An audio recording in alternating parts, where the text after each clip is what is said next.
Hello everyone, this is मिनधनगढ़ and welcome back to my YouTube channel #commerce vibes. तो class बेटा 12th है और अपनी बुक है फाइनेंशियल स्टेटमेंट। इसका फर्स्ट चैप्टर ही डिस्कस कर रहे थे फाइनेंशियल स्टेटमेंट ऑफ कंपनीज। तो आज हम डिस्कस करेंगे बैलेंस शीट और statement of profit and loss के बारे में। तो बैलेंस शीट बनेगी हमारी शेड्यूल 3 के अंडर बनती है और पार्ट वन ऑफ शेड्यूल 3 हमारी बैलेंस शीट होती है और पार्ट 2 ऑफ शेड्यूल 3 हमारा क्या आएगा, statement of profit and loss. और ये कौन सा है, यहाँ पर हमारा एक्ट कौन सा है, कंपनीज एक्ट 1956 तो पहले था। अभी जो कंपनीज एक्ट यूज़ कर रहे हैं हम वो है 2013। कंपनीज एक्ट कौन सा है, 2030 यहाँ पर था भी। कंपनीज एक्ट 2013 के अकॉर्डिंग हम ये बनाएंगे, ठीक है। अब देखो, अब तक जितनी बैलेंस शीट हम जो भी कुछ बना रहे थे, जैसे पहले की मैं बात करूँ तो एक हॉरिजॉन्टल बैलेंस शीट बनाते थे हम कुछ इस तरीके से। इधर हमारा अमाउंट होता था इधर, और यहाँ पर हमारी लाइबिलिटीज़ होती थी। यहाँ हमारा अमाउंट और एसेट्स और अमाउंट। और ये कैसी फॉर्म में थी, ये हॉरिजॉन्टल फॉर्म में थी। कैसे फॉर्म में थी, हॉरिजॉन्टल फॉर्म थी ये। अब जो बैलेंस शीट बनाएंगे ना हम, कंपनी की बैलेंस शीट बनाएंगे, वो वर्टिकल होगी। ये हॉरिजॉन्टल थी, लेकिन अब जो बना रहे हैं हम वो बनाएंगे वर्टिकल, ठीक है। तो बिल्कुल ध्यान से समझना, रटना नहीं है। अब मैं ये नहीं कहूँगी कि इस वीडियो में गारंटी है आपको दिमाग में सेट हो जाएगा, ऐसा कुछ नहीं है। प्रैक्टिस करने से चीज़ें आएंगी। जितने क्वेश्चन करते चले जाओगे अपने आप आपको अच्छे से बैलेंस शीट आपके दिमाग में सेट हो जाएगी। अब देखो, जो हमारी बैलेंस शीट है, फॉर्म ऑफ बैलेंस शीट, सबसे पहले में होता है हमारा, लिखा होता है name of the company. Company का नाम क्या है हमें लिखना पड़ेगा। फिर balance sheet as a date. अब देखो, मैंने बताया था पिछली वीडियो में भी बताया था कि जो बैलेंस शीट होती है पर्टिकुलर डेट को बनती है, ना कि पर्टिकुलर पीरियड में, ठीक है। बैलेंस शीट को जब तैयार किया जाता है तो जैसे हम लिखते हैं ना कि एज एट 31 मार्च, जो भी हमारा डेट रहती है वो डेट यहाँ लिखते हैं हम, ना कि यहाँ पर किसी पीरियड के लिए। तो यहाँ डेट मेंशन करेंगे। उसके बाद यहाँ पर ये जो दिया हुआ है रुपीज़ इन, ये क्या है, यहाँ पर लिखते हैं हम, यहाँ लिखते हैं वैल्यू। जैसे किसी का, जिस भी कंपनी का बना रहे हो उस कंपनी का जो टर्नओवर है वो करोड़ में रहता है या लाख में रहता है, तो थोड़ा सा इजी रहता है। तो यहाँ पर हम बताते हैं कि वो करोड़ में है या फिर लाख में है, वो यहाँ लिख देंगे कि करोड़ या फिर लाख, ठीक है। डिपेंड करता है कंपनी की टर्नओवर कितना है। उसके बाद हमें 4 कॉलम मिलते हैं यहाँ पर। ये 4 कॉलम हमें बनाने हैं। Particular, note 1, figure as at the end of current reporting period, figures at the end of the previous reporting period. ये 4 कॉलम है। सबसे पहला कॉलम है पर्टिकुलर, नंबर 1। पर्टिकुलर में जो भी जो हमारी आइटम्स हैं, जो जो हमारे नाम है वो हम रिकॉर्ड करते हैं। सेकंड होता है नोट नंबर 2। नोट नंबर 2 में क्या रिकॉर्ड करेंगे, यहाँ पर जो ये हमें दे रखा है, जैसे शेयर कैपिटल है। अब शेयर कैपिटल की हमें डायरेक्ट यहाँ वैल्यू लिखनी है। इससे रिलेटेड जितनी भी एडजस्टमेंट थी वो हम किस में दिखाएंगे, notes to account. Notes to accounts में शो कराएंगे। और जो भी नोट्स नंबर होगा, जैसे 1 है या 2 है, वो यहाँ पर शो कराएंगे, क्योंकि बाद में वो नोट्स टू अकाउंट हम बाद में देख सकते हैं, ठीक है। वो as a working note show कराना है। यहाँ पर हम जैसे पहले लिखते थे ना, लाइबिलिटीज़ लिखते थे, कैपिटल लिखते थे, अपनी हॉरिजॉन्टल जो बैलेंस शीट होती थी डेप्रिसिएशन लेस करके लिखते थे, ऐसा कोई सीन नहीं है इसमें। सिर्फ हमें वो ओरिजिनल अमाउंट लिखना है। जो भी एडजस्टमेंट करनी है हम वो नोट्स टू अकाउंट में करेंगे और यहाँ नंबर डाल देंगे, ठीक है। सेकंड कॉलम हो गया, जो नंबर डालेंगे हम अपने नोट्स टू अकाउंट का। थर्ड में क्या जाएगा, थर्ड में जो वैल्यू आई है, जो भी हमारा अमाउंट आया है वो एग्जैक्ट अमाउंट डालेंगे। ये है प्रीवियस ईयर का अमाउंट हमें गिवन होता है और ये हम एज इट इज़ लिख देते हैं। इसके लिए ना कोई नोट्स टू अकाउंट बनाना पड़ता है। इस जो अमाउंट को डायरेक्ट लिखते हैं, ये क्यों लिखा जाता है, ताकि जो दोनों साल का, पिछले साल का और अब के साल का, दोनों साल का ये अमाउंट हमारे सामने प्रेजेंट है कि जैसे अभी शेयर कैपिटल का ही लेके चलें कि दोनों साइड का अमाउंट कितना है हमें सामने दिख रहा है, तो हम क्या करेंगे, इजीली इंटरप्रेट कर पाएंगे, उसको इजीली कंपेयर कर पाएंगे। इसलिए प्रीवियस ईयर का और करंट ईयर का दोनों के दोनों अमाउंट हम यहाँ लिखते हैं, ठीक है। उसके बाद अब ध्यान देने की बातें क्या है, ध्यान देने की बात है, इसमें 2 साइड होती हैं। First one is equity and liability, और सेकंड हमारी पिछले पेज पे है एसेट्स। तो लाइबिलिटी और एसेट, लायबिलिटी और एसेट तो पहले भी थी, अब लायबिलिटी का नाम क्या बदल दिया, वैसे कैपिटल और लायबिलिटी था पहले भी, अब यहाँ पर नाम दे दिया इक्विटी एंड लायबिलिटी। तो पैसा तो बात तो वही है, कैपिटल ही तो है, इक्विटी होता क्या है, अब बताओ इक्विटी क्या होता है। इक्विटी भी तो हमारे ओनर्स का फंड ही होता है, जो ओनर्स ने पैसा लगा रखा है, जो शेयर होल्डर का फंड है, वही तो क्या होती है, हमारी इक्विटी होती है। तो जितना भी इक्विटी एंड लायबिलिटी से रिलेटेड है वो सारे सब हेड्स इसमें लिखेंगे हम, सारे जितना भी अमाउंट आएगा उसका लिख लेंगे। उसके बाद क्या लिखेंगे, उसके बाद लिखेंगे, देखो इधर जाके उसके बाद यहाँ दोबारा से एसेट शुरू करेंगे, यहाँ का टोटल यहाँ लिख दिया, एसेट शुरू करके दोबारा इसका टोटल यहाँ लिख देंगे, ठीक है। और दोनों के दोनों का टोटल हमारा इक्वल आना चाहिए। तो एक बार देख लेते हैं क्या क्या होता है इसमें। अब देखो सबसे पहले है इक्विटी एंड लायबिलिटीज। इसमें सबसे जो फर्स्ट हमारा होता है मेजर हेड होगा हमारा शेयर होल्डर फंड। अब जो ये नंबर डले हुए हैं ना, ये नंबर, ये अपने क्या है, ये नंबर हैं अपने मेजर हेड, इनको कहते हैं मेजर हेड। और जो ये इंटरनल है ये वाले, ये क्या है, अपने सब हेड है। क्या है, सब हेड है। मेजर हेड हमारा कौन सा है, शेयर होल्डर फंड। अब इसके अंदर आ गया शेयर कैपिटल, ठीक है। अब शेयर कैपिटल का अमाउंट कैसे निकालना है हमें, वो सारी की सारी चीज़ें हम नोट्स टू अकाउंट में दिखाएंगे। और नोट्स टू अकाउंट कैसे होते हैं, नोट्स टू अकाउंट होते हैं हमारे कुछ इस टाइप के, ठीक है। जैसे शेयर कैपिटल है, ऑथराइज्ड कैपिटल कितनी थी, इशू कितने किए हैं हमने शेयर, सब्सक्राइब्ड कितने हुए हैं, फुल्ली पेड कितने आए हैं, नोट फुल्ली पेड कितने हो गए, कॉल्स इन एरियर हो गया, ये चीज़ें आपको सारी समझ में आ जाएंगी। मैं बता रही हूँ कि जो यहाँ पर फाइनल जो अमाउंट निकल के आता है नोट्स टू अकाउंट का, वो कहाँ लिखते हैं, वो अमाउंट लिखते हैं हम यहाँ। ये सिर्फ मैं दिखा रही हूँ, चीज़ें धीरे धीरे समझ में अपने आप आने लग जाएंगी, ठीक है। तो शेयर कैपिटल का जितना अमाउंट है वो यहाँ निकाल लेंगे। सेम रिजर्व एंड सरप्लस का, same money received against share warrants, ठीक है। ये तीनों किसके सब हेड हैं, शेयर होल्डर के, ठीक है। नेक्स्ट है, ज़्यादा एक्सप्लेनेशन आपको धीरे धीरे करवा दी जाएगी क्वेश्चंस में, अभी सारा एकदम से रटवा नहीं सकते कि हाँ अभी मैं नोट्स टू अकाउंट बनाना सिखा दूँ आपको, ऐसा पॉसिबल नहीं है। सेकंड हो गया हमारा share application money pending allotment. Third आ गया नॉन करंट लायबिलिटीज। अब ये ऊपर वाला जो पार्ट था ये किससे रिलेटेड था, ये इक्विटी से रिलेटेड था, यानी ये जो ओनर ने जो फंड लगा रखा है ये उससे रिलेटेड था, ओनर्स के फंड से। अब आ गई है लायबिलिटीज। लायबिलिटीज एक तो होंगी करंट लायबिलिटीज, एक होती है नॉन करंट लायबिलिटीज। अब नॉन करंट लायबिलिटीज में कौन कौन सी आ गई है हमारी, नॉन करंट में आ गई long term borrowings, deferred tax liability, other long term liability, long term provisions. अब मैं एक एक बताने लग जाऊँ ना आपको यहाँ पर एक एक की लॉन्ग टर्म बोरोइंग्स में क्या क्या आएगा, तो अभी बिल्कुल पॉसिबल नहीं है। एक स्पेशल वीडियो सबकी अलग अलग बनाने की कोशिश करूँगी, बाकी अगर हो सका तो इसी वीडियो में भी बताऊँगी, ठीक है। अब आगे क्या आ गया, कितने मेजर हेड हो गए, 1 2 3, और अब आ गया हमारा करंट लायबिलिटी। क्या आ गया, करंट लायबिलिटी। ये चार कितने थे, चार मेजर हेड किसके अंडर आए थे, हमारे इक्विटी एंड लायबिलिटीज के अंदर आ गए थे।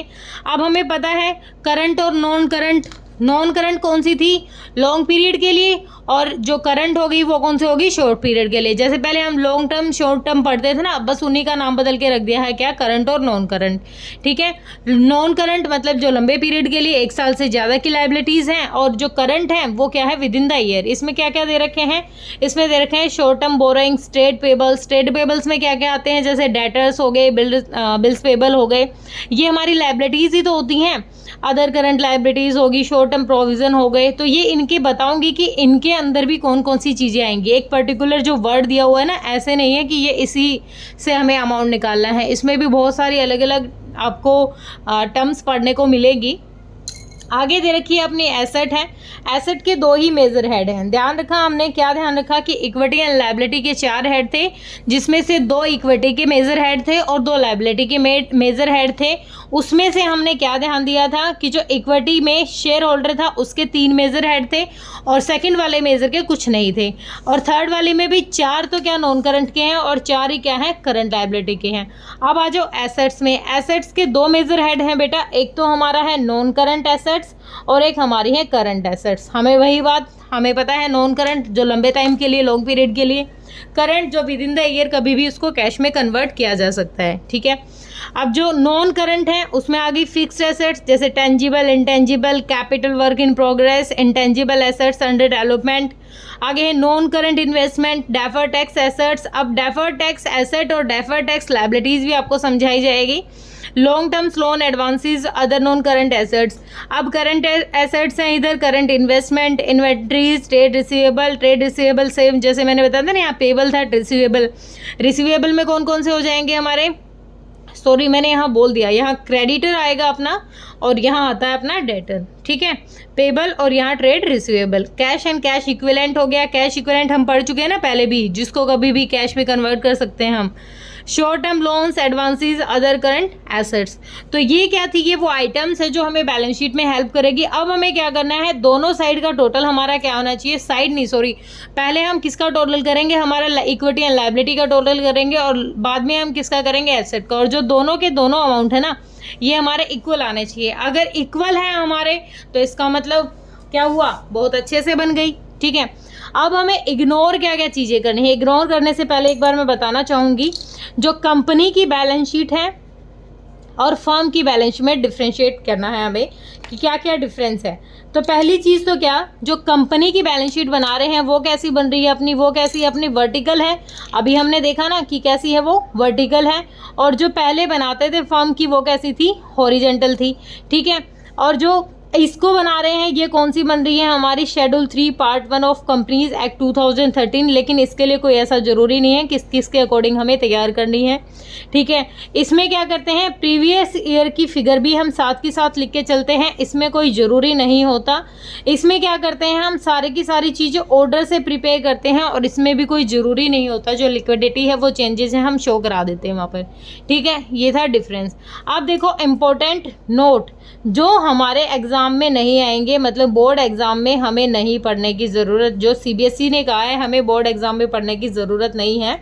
अभी तक जो बैलेंस शीट में हमने चीज़ें पढ़ी हैं उसमें से क्या हमें नहीं पढ़ना है, money received against share warrant. इसका मतलब ये वाली चीज़, sorry, money received against share warrant, ये नहीं पढ़ने की ज़रूरत हमें, इससे रिलेटेड हमें क्वेश्चन नहीं मिलेगा।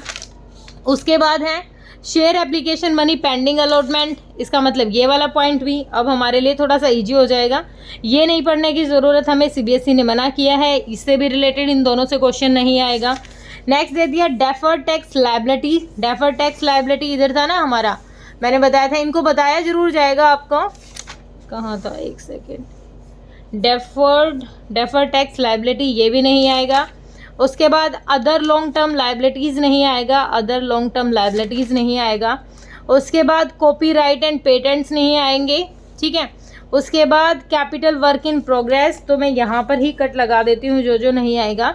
उसके बाद है इंटेंजिबल एसेट्स अंडर डेवलपमेंट है, डेफर्ड टैक्स एसेट्स हैं, bank deposit with more than maturity period, treatment of unamortised contingent liability.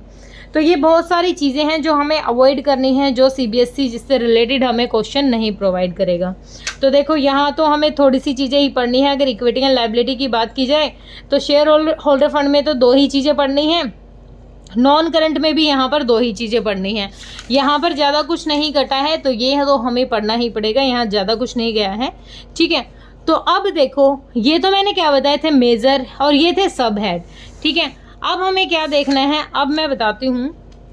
अब हम थोड़ी सी डिटेल में, ज़्यादा नहीं, अगर मुझे मिल गया तो वो पेज। अब हमें आगे क्वेश्चन देखो, ये रहा। अब जो आगे क्वेश्चन आएंगे ना, उसमें हमें पता होना चाहिए कि जो नॉन करंट लायबिलिटीज़ हैं उसमें लॉन्ग टर्म बोरोइंग्स में क्या क्या चीज़ें आ सकती हैं। तो ये पेज 1.25 है नई बुक के अकॉर्डिंग, ये आपके दिमाग में सेट होना चाहिए, ये सारे के सारे वर्ड, जैसे such as debentures, bonds issued by company, loan from bank, loan from other parties, public deposit, ये सारी की सारी क्या हैं, हमारी लॉन्ग टर्म बोरोइंग्स हैं, ठीक है। अगर ये वर्ड आ जाते हैं और इनको हमें ट्रीट करना है तो हमें पता होना चाहिए कि सब हेड क्या है हमारा, लॉन्ग टर्म बोरोइंग्स, और क्या है मेजर हेड कौन सा है हमारा, नॉन करंट लायबिलिटीज। जैसे ये दे रखा है, ये आइटम दे देगा, आइटम देने के बाद हमें पता होना चाहिए क्या है, किसकी हेडिंग हो और किसकी सब हेडिंग है, तो ये हमें क्लियर होना चाहिए। इसके लिए ये सबसे अच्छे से नोट्स की तरह प्रिपेयर करके बता रखा है। जैसे ये था हमारा लॉन्ग टर्म बोरोइंग्स का, आगे दे रखा है हमें, आगे इधर हमें दे दिया लॉन्ग टर्म बोरोइंग्स था वो, यहाँ पर अदर लॉन्ग टर्म्स लायबिलिटीज़ आ गया, अदर लॉन्ग टर्म्स लायबिलिटीज़ में आ जाएगा हमारा प्रीमियम पेबल और redemptions, debenture, premium payable of redemption of preference share, long term provisions के बारे में आ गया, जो भी हमारे प्रोविज़न है। उसके बाद करंट लाइबिलिटीज़ आ गई हैं, उसमें शॉर्ट टर्म बोरोइंग्स कौन कौन सी हो सकती हैं, बैंक का ओवरड्राफ्ट हो गया, कैश क्रेडिट हो गया, ट्रेड पेबल कौन कौन से हो गए, क्रेडिटर हो गए, बिल्स पेबल हो गए हैं, अदर करंट लाइबिलिटीज़ क्या क्या हो सकती हैं, ये सारे आप पढ़ लेना। शॉर्ट टर्म प्रोविज़न कौन से हो जाएंगे, provision for tax, provision for doubtful debts. ठीक है, ये हम पढ़ चुके हैं वैसे, लेकिन ये एज ए नोट्स आपको पढ़नी है। आगे बता रहा है नॉन करंट एसेट्स कौन सी होती हैं, उसमें फिक्स्ड एसेट आ गई, फिक्स में टेंजिबल कौन कौन सी हैं, इंटेंजिबल कौन कौन सी हैं, नॉन करंट इन्वेस्टमेंट कौन सी हैं, डेफर्ड टैक्स एसेट्स कौन सी होती हैं, long terms loan and advances के अंडर क्या आएगा, अदर नॉन करंट एसेट्स क्या होती हैं। उसके बाद है हमारा current assets, current investment, inventories, trade receivable, cash and cash equivalent, short term loans, advances, contingent liability and क्या है ये, commitment, contingent liability and commitment. तो ये क्या है, ये वो सारे नोट्स बना रखे हैं बिल्कुल एक्सप्लेन में करके कि किस हेडिंग के अंडर, किस मेजर हेडिंग के अंडर, किस सब हेडिंग के अंडर ये जो आइटम है ये आई हुई है। ठीक है, अब जो हम क्वेश्चन करेंगे ना आगे क्वेश्चन, उनमें हमारा कुछ ज़्यादा काम नहीं है, उसमें हमें एक बार तो नोट्स टू अकाउंट बनाना आना चाहिए, और थ्योरी जहाँ तक होगी, पीएनएल की थ्योरी जब भी डाली जाएगी तब ये हमारे क्वेश्चन इससे अच्छे से कवर हो जाएंगे। ठीक है, स्टेटमेंट ऑफ पीएनएल का फॉर्मेट भी बाद में ही करेंगे, पहले इससे रिलेटेड जितने क्वेश्चन हैं वो करेंगे। ये अगर मैं अभी आपको एक्सप्लेन करने लग जाऊँ ना तो ये पॉसिबल नहीं है कि ये सारे के सारे आपको बताए जाएंगे, एक्सप्लेन किए जाएंगे। ये आप पढ़ोगे, एक एक क्वेश्चन में जब आएंगे एक एक वर्ड यूज़ होगा, तब अपने आप आपका दिमाग सेट हो जाएगा। कोई टेंशन नहीं लेनी है, बिल्कुल अच्छे से चैप्टर करना है, पूरी बुक बहुत अच्छे से होगी और जल्दी करने की कोशिश करेंगे। ठीक है बेटा, हाउ क्लियर हुआ होगा? कोई डाउट है तो कमेंट सेक्शन में डालिए बेटा। Thank you so much.